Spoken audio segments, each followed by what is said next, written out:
The Battle of Bara. The Battle of Bara was one of the most infamous battles in Republic history.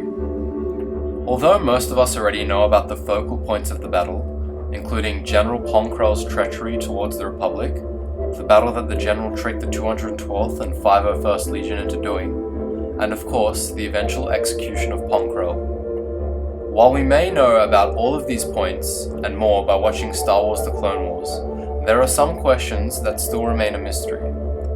In this video, I will be explaining the focal points of the battle more in depth, as well as answering questions that were not answered in the Clone Wars series.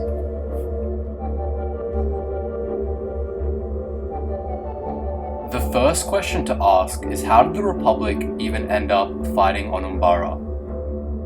During the earlier stages of the Clone Wars, Umbara and its people had a steady relationship with the Galactic Republic, and were loyal to their cause.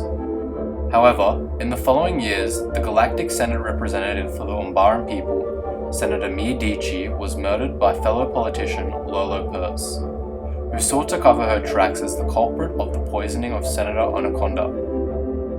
After this, the Umbarans withdrew their support from the Republic and made arrangements to ally with the Separatists. In retaliation to this, the Republic decided to invade.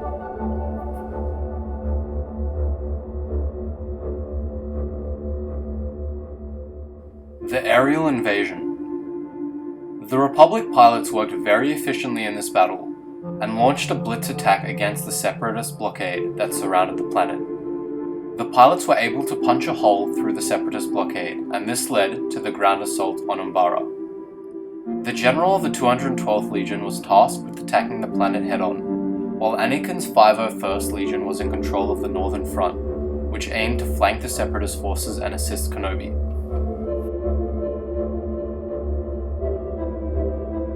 The ground assault. After breaking the atmosphere, Republic gunships deployed a large number of clones and AT-RT scout walkers. The landing was regarded as surprisingly moderate, as the only loss was one gunship that belonged to the 501st. The 501st had made good ground and had moderate losses. This, of course, was until General Anakin Skywalker was ordered back to Coruscant, and General Ponkrell was tasked with leading the 501st. Ponkrell was widely known and regarded as a reckless and bigoted general, as he thought all clones were useless and their lives had little value. This, in turn, led Ponkrell to order the clones to attack the main road leading into the Umbaran capital city, instead of attacking with various ambushes that would have been a lot less dangerous. This led to the 501st garnering more and more casualties.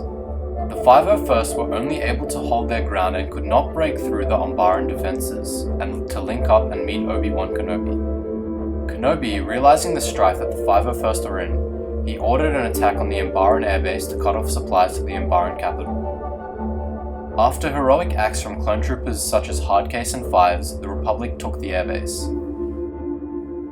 After this, an assault was planned on the capital city. However, Obi-Wan Kenobi reported that there was a supply ship providing the city with long-range missiles, and they could not break through. Then the transmission cut. Ponkrell, regardless of the missiles, ordered his troops to disembark toward the city within 12 hours.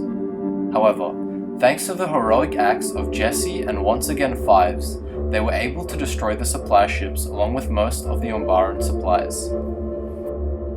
Soon after this, before the battle could take place, General Krell said to the 501st and 212th Legion to beware of Umbarans wearing clone armor. This, of course, was Krell's scheme to dismantle a key part of the clone army. The two sides exchanged fire and took many casualties until Rex discovered the 212th platoon leader mortally wounded and yelled at everybody to cease fire. It was then that both sides discovered General Krell's treachery. This then led to the eventual arrest and execution of Krell.